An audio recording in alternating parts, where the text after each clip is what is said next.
People who are guests of the banquet come from all walks of life. A lot of times people hear the banquet and they think of homeless people. And granted, the banquet does serve homeless people in our community, but people are surprised to learn that that's not the majority of the people that eat at the banquet. The majority of the people that eat at the banquet are people just like you and I. They're getting up every day, they're going to work, they're paying their rent, they're taking their children to school, they're paying their bills, putting gas in their car. And by the time they do those things, they're not able to provide a meal for their children. I think it takes a lot of character for a parent to put their pride behind them and say, my children cannot eat ramen noodles again tonight. I'm taking my children to the banquet so that they can have a well-balanced meal.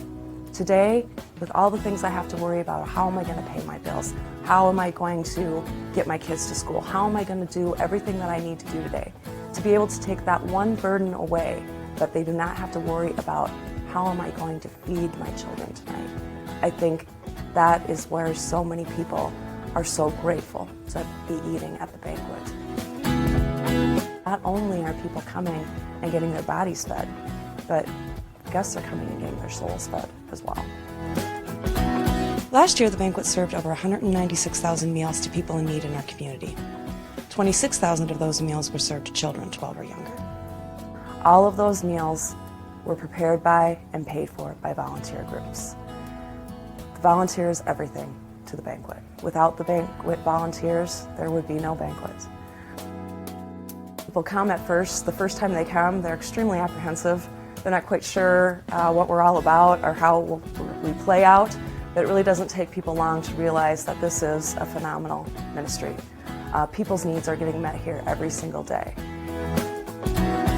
The banquet is not only serving the needs of the people that live in poverty in our community, but it's serving the souls of those of us that live in the community who want to give back. If you're just one person, we want you to come serve with us. If you're 40 people, we want you to come serve with us, because that volunteer is everything. Hundreds of people each day rely on the banquet ministry to make sure that their nutritional needs are met. Please consider volunteering at the banquet.